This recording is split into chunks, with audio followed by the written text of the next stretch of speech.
One of the biggest challenges in craft chocolate, and maybe chocolate in general, is tempering and the problems that surround tempering.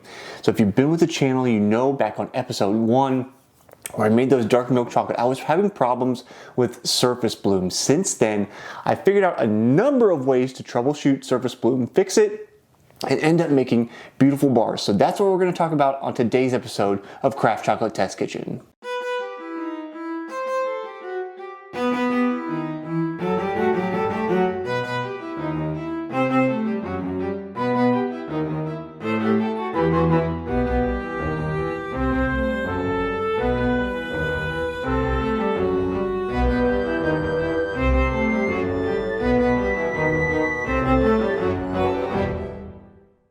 As I said in the intro, welcome to Craft Chocolate Test Kitchen. I'm your host, Jesse Funk.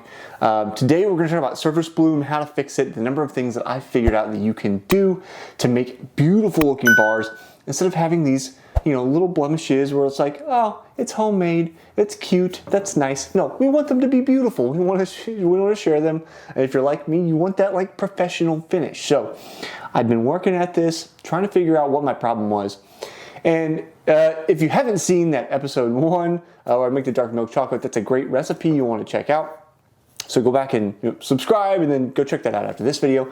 But I was having problems with these speckles on my bars. And in the episode I said, hey, I really only had this problem with my milk chocolate so far. I have no problems with the dark chocolate at all. And then, of course, immediately after I filmed that video, I had the exact same problem with dark chocolate. That's how life works, right?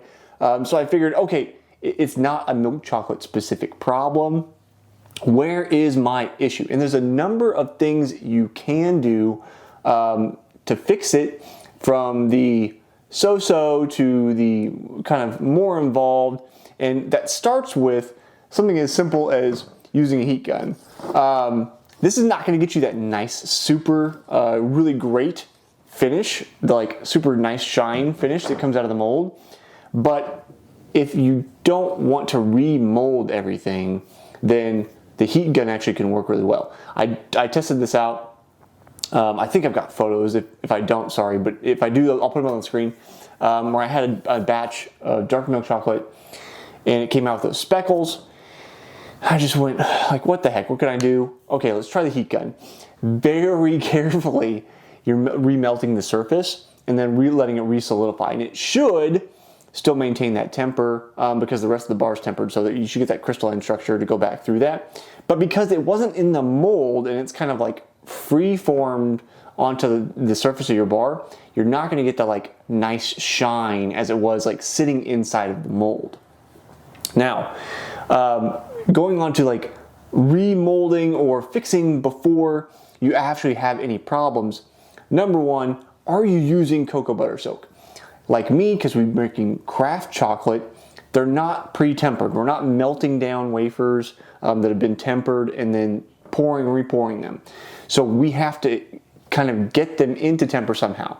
One of the easiest ways to do that is using cocoa butter soak, which is what I do.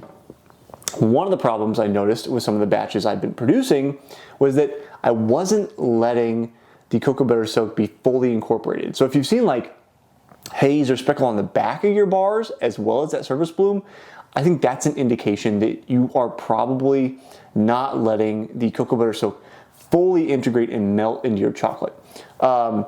And he has probably addressed this at some point, but I got the suggestion from John Nancy at Chocolate Alchemy. Wonderful resource, and I probably missed it at some point. His suggestion is, okay, you bring it to 95, your chocolate, you dump your 1% cocoa butter soak in, it melts, it drops to 91, and it's ready to pour. Well, I think my problem is that because I can't necessarily see that it's fully incorporated until I temper, until I pour it out, let it solidify, it's hitting 91, but it's not fully incorporated. So I've modified that for me personally, all due respect for John, let's go down to 88. I can still pour perfectly fine at 88 degrees, but I also know that the amount of time I've spent stirring and letting that temperature come down more, I get all the integration with the cocoa butter soak into my mixture as possible. The next problem with molding is that my molds are too cold sometimes. So here in the kitchen where we're filming, this is an addition on our house that was put in the 70s. It had poor insulation. We have re-insulated it, but it was still a significant drop from like where our thermostat is here to the end of the kitchen. So sometimes our molds end up being like low 60s. So if there's too much of a temperature difference between your mold and your chocolate when you pour, then that can cause a surface bloom as well, where the fat kind of drops out of the mixture, solidifies a little bit quicker, and then you get those speckles. So what I did to solve that was I used our oven. We are fortunate enough to have a very nice oven. It has a proofing setting, which means I can stick it in the oven and it'll be between 80 and 90 Fahrenheit, which is right where we are when we're pouring that chocolate. So we close the gap in temperature between the mold and the chocolate. As I mentioned, I pour around 88 to 90, and the mold's almost always coming to the oven in the proofing setting about 81. So that eliminates that issue. Now, if I didn't have the oven and I needed to warm up my mold somehow, I would come back to the heat gun, but not directly. You're gonna have hot spots. You're gonna probably overheat the mold if you try to use the heat gun directly. I would heat up a clean towel with the heat gun and use that to transfer some heat. Alternately, I guess you could use like a dryer or something like that to heat up the entire towel. And then you're gonna have to really monitor the temperature of your molds to make sure they're not over what it is that you're trying to pour into them, because you don't want them to heat back up. You just want them to cool. The last ditch effort, if you've poured them and you've gotten that the surface bloom and you want to fix it, you can remold without all the crazy tempering, without doing more cocoa butter silk, and that's simply using the microwave. This is something I did to fix some of the bars after I did the experiment with the heat gun, because I wanted the nice shine. In my case with the milk chocolate, you have to be very, very careful. It happens very quick. So I start with like a 15-second increment, and then I back down to 10s and 5s, checking the temperature. You can raise 5 degrees in 10 seconds in the microwave, depending on how much chocolate you've got. So again, go very slowly, stir lots in between heating it.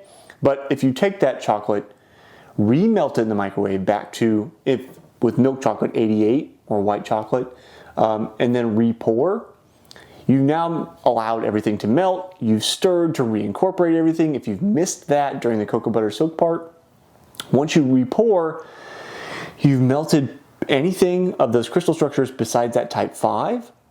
You shouldn't have any problem with your temper, and they should come out beautifully. I haven't experimented with this yet. Theoretically, with dark chocolate, you should be able to go up to 90. But at 88, it should still be fine. The type 5 crystals, if memory serves, melt somewhere around like 91.5. I'll look that up and I'll have the correct number on my screen. So a safe zone is like 88. You can just use your microwave, melt it, re-pour, and you're good to go. It's much faster than doing the double boiler, all that kind of thing.